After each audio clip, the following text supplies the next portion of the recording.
What's up, guys, and welcome back for another EVE Online video. We're going to be talking about PI today.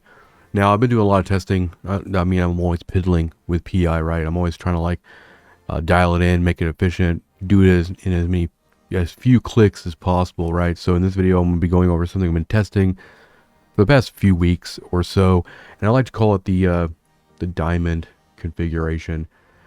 This is a very, very situation-based a setup. And I know I've done a lot of setups for PI in the past, but this one is meant to never move, right? Like, we're not worrying about like uprooting the entire thing and moving it to density like you would normally do. We're still chasing density, but we're going to be chasing that density with as few clicks as possible. Now, I've tested a lot of different kind of setups like this, but one thing I've noticed that some days you'll log in and the extractor will be dead, and you need to move your colony, but the colony is still producing stuff off of the raw. The only real way around that is to move all the raw from the launch pad and everything to the Poco side or the Skyhook side, and then move your colony and then move it all back so it can start again. So that was that issue is kind of what triggered this configuration in my mind. So I want to be able to log in, and if the spot that I'm mining or the spot that I'm doing PI on is dried up, I want to be able to move into new density without interrupting the processing of the raw materials.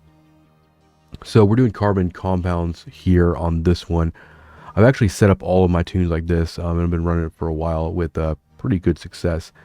So I just restarted this extractor. Probably tomorrow I'll adjust it, but we're gonna go ahead and do it this planet for the sake of this video.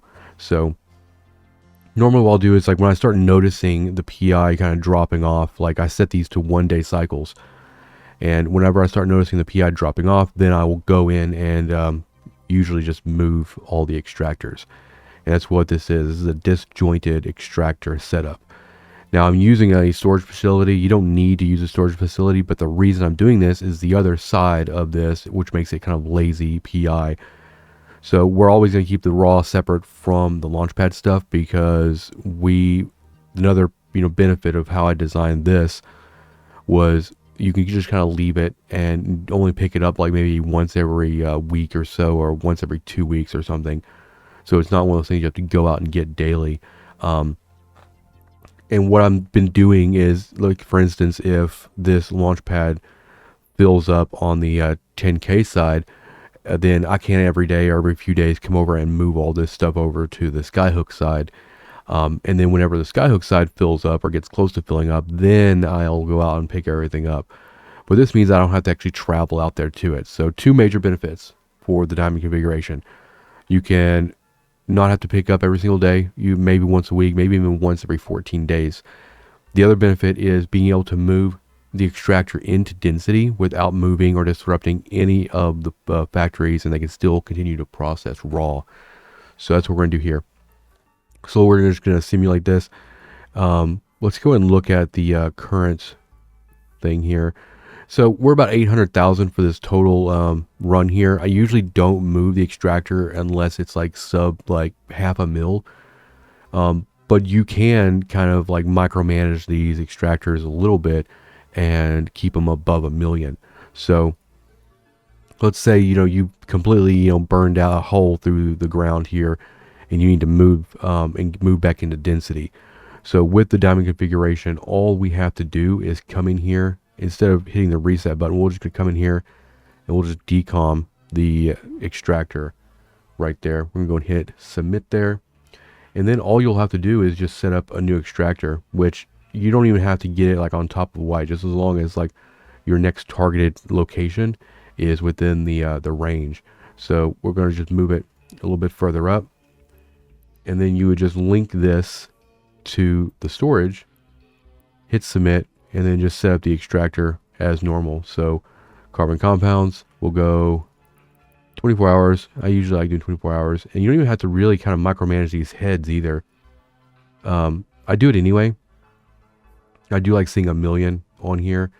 So I'm gonna come in here, I'm gonna bring the scan up a little bit just so we can kind of get our center point, and I'll just move all this stuff in here.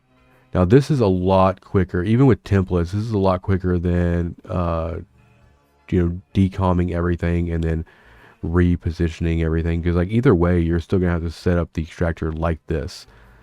The major benefit of only moving the extractor, so we're at 1,000,000 right there, and then all you have to do is just hit start, and then we'll just route it to the storage and you're done. So now you're back in density, and if density continues to go down here, then when we are ready to move the extractor from here, we can just move it down here or move it over here. And the reason this is a possibility is because of the headroom we've left ourselves with power and CPU. So let's go and click on one of these, and we'll look at this. So see the top here, we still have a lot of power load left and a lot of CPU left. Really, the power load is like one of the main issues, but we're leaving the power that, enough headroom in that so that it can compensate for a really long link. And that's where that power usage is going to come into play. We could reach all the way even out to here if we needed to, or even out to like here if we needed to. The only exception here is like with gas planets that have really large radiuses, you're not going to be able to push the extractor or the link too far. But like on barren, storm, ice, lava, even plasma, and temperate, you can cover a vast majority of the planet's surface with just having that long link and stuff. So the way this would work now is, since we just moved this extractor, it's just going to like start filling up the storage unit again, and then we might not have to move this guy, this extractor again. If we really want to kind of chase density, we might be able to move it again in like 4 days or whatever. But you can also just wait till the yield is just absolutely trash. We're talking like when you log in and you look at how much P1 was developed throughout the day, and it's like 200, then you need to move your extractor, right? Because with 7 factories here, you're going to be looking at around 6,700 units if they run 24 hours a day.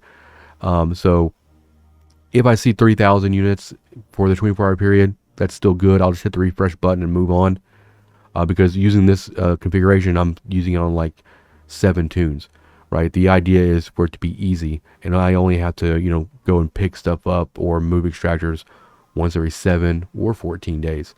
And that's why I call it lazy PI, right? It's very few clicks and everything. I have all these templates actually set up for diamond configurations. So right here, I'll show you. Let's go and unlock this guy. Bring all this down. I need to match all my UIs. So we have like 19 templates now in the template collection. There is a diamond configuration for every type of P1 in here. And that just makes it easy too. Like if you get to the point where like, you're on a planet and density is crap, even long links won't get you to density.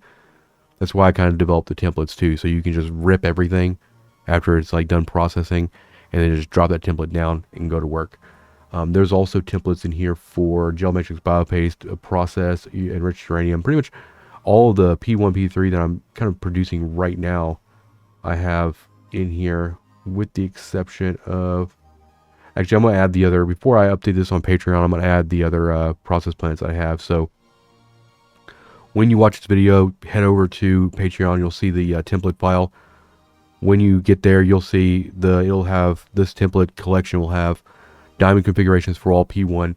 It'll have robotics. It'll have data chips. It'll have gel mixes, biopaste, 24 factory process, and then I'm also going to put in all the P2 process plant templates before I upload that.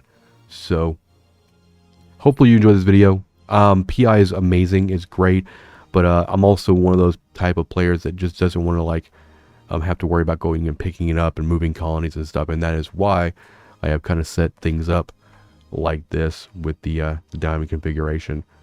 I've been doing it, I usually, when I do a new PI setup, I usually run it for like 2 weeks before I talk about it on the channel, just so I know that it kind of like, passes the intention that it was designed for.